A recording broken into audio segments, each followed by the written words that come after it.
Oh, hey there. Welcome to Rowing with Rory. I'm going to give you a few basics here on the rowing stroke, a couple drills, and talk about a couple mistakes beginners make, and get you on your way. So you have a good row session. All right. So when you get to the rower, and you're getting on, I like to enter from the back here.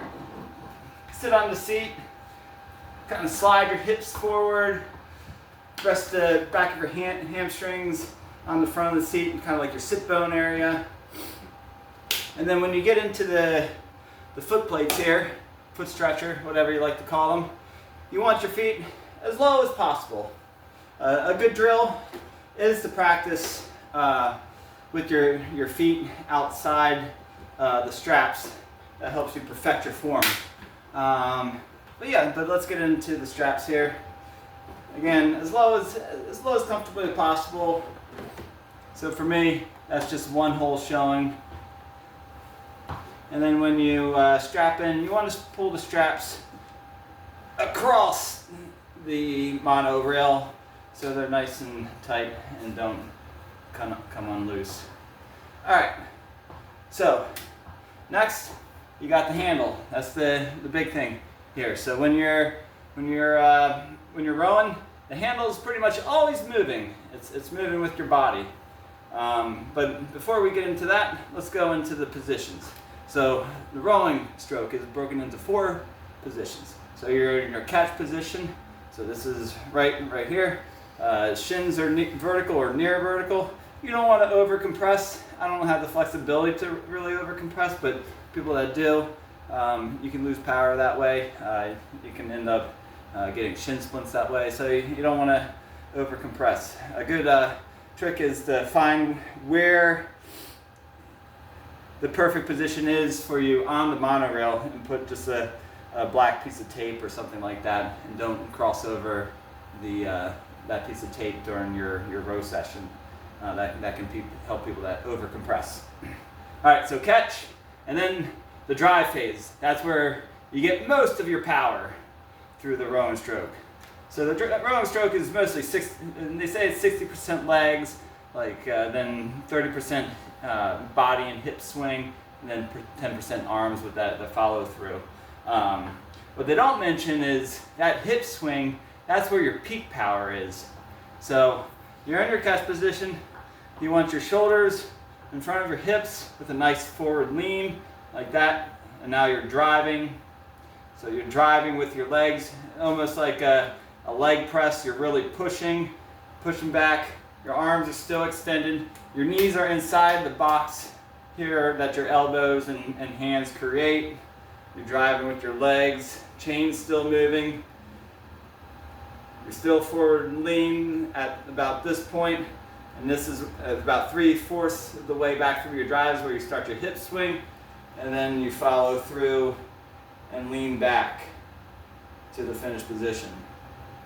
And now for the recovery, you want that exact opposite order of operations. So you release your arms. So you release your arms, and when they're at your knees, you release your hips, and when your hips get to your shins, then you guide your body with your legs back to the catch position. You don't want to rush back like that. That pretty much takes away the whole purpose of the recovery. So you just want to guide back to the catch position and start over again. So I'll give you a few good strokes here, just like this. And remember that forward lean.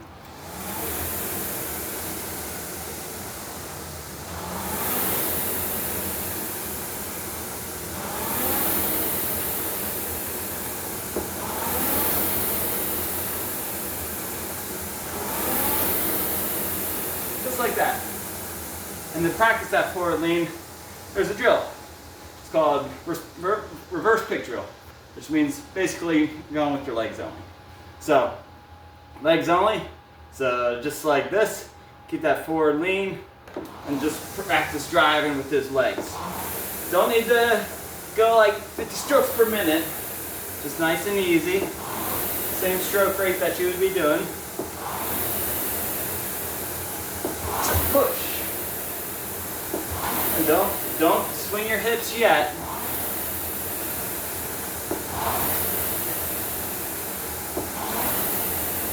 I always like to start my sessions with that kind of pick drill. And then you can start that drill getting into your hip swing while you're still keeping your arms extended, just like this.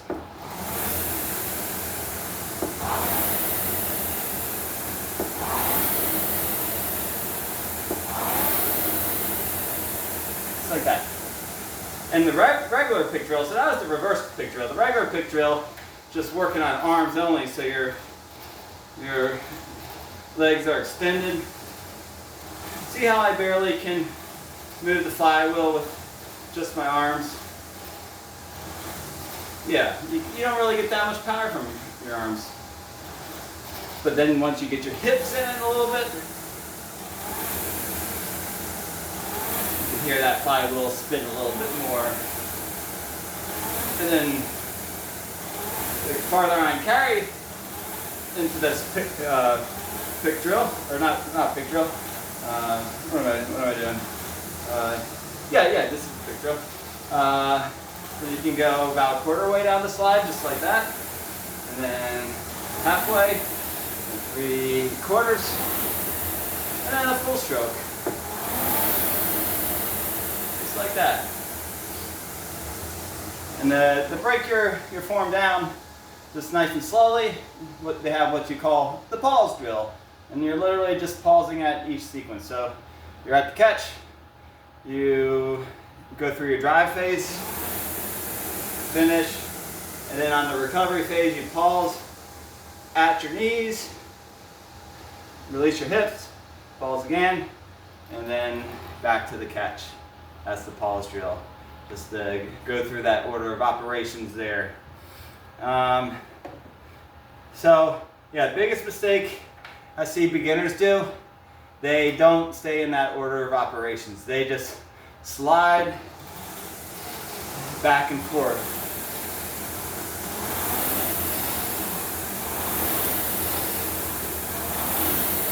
And they're usually at a super high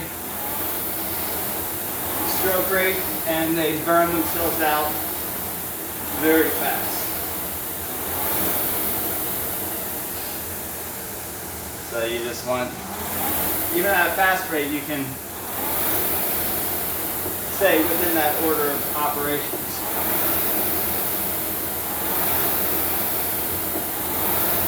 Just like that.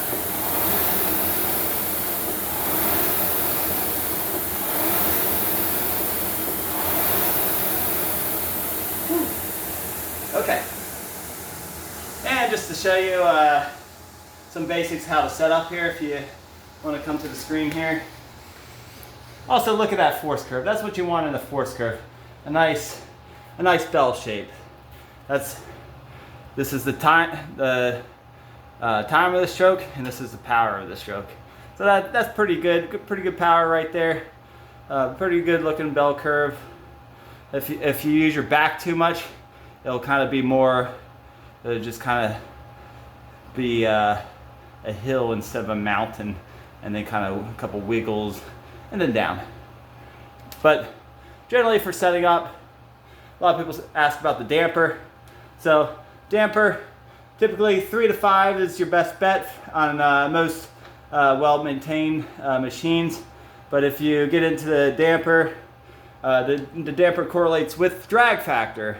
So drag factor, to find that out, you go to more options there. Display drag factor, then you row a few strokes.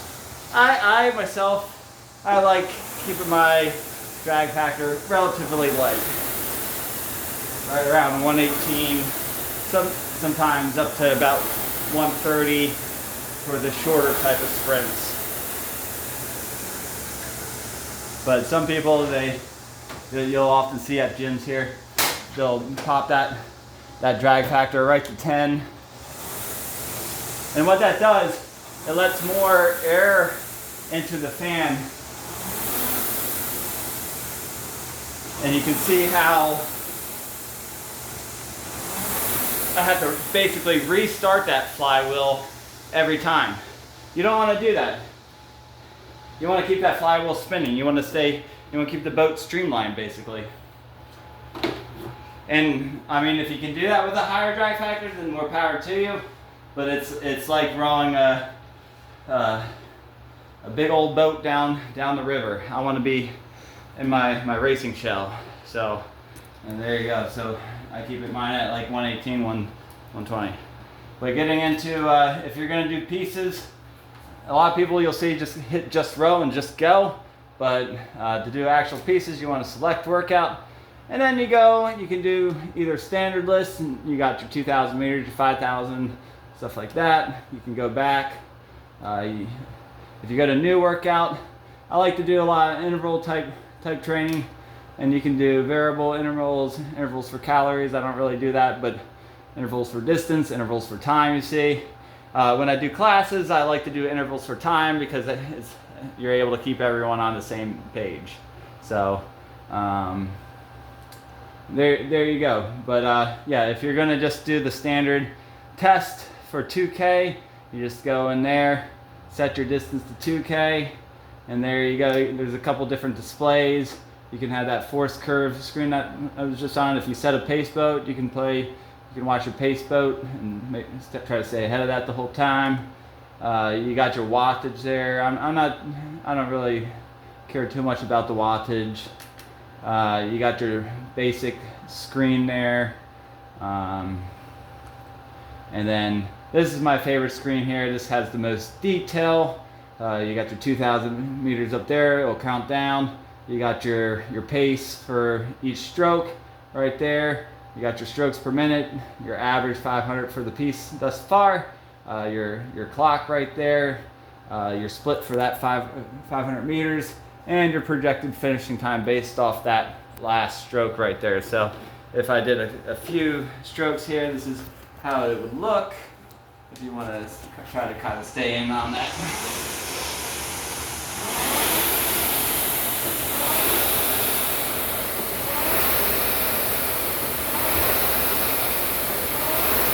So I like to race 2,000 meters right about 32 strokes per minute.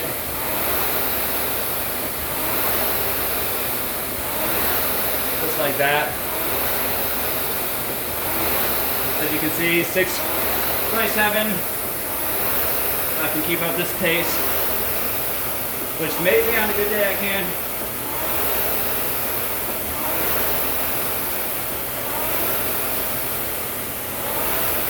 For beginners, I just gotta stay more focused on my form. Keep it at like 26, 27. Try powerful pulls. Just like that. A little slower, but keeps you from burning out. All right, that was a pretty quick interval for me there. Let me catch my breath. But yeah, that's pretty much it. Good thing about the concept too is you can also do some stretches while you're on here. You're already seated. You can always stretch just like that. Stretch your hamstrings out. You can stretch your hips. You can stretch your quads. Just like that. That's all good. Oh, that's all I have for just basic tips and some mistakes beginners make and how to set up the machine. Hopefully this has been helpful, and thank you for rowing with Rory.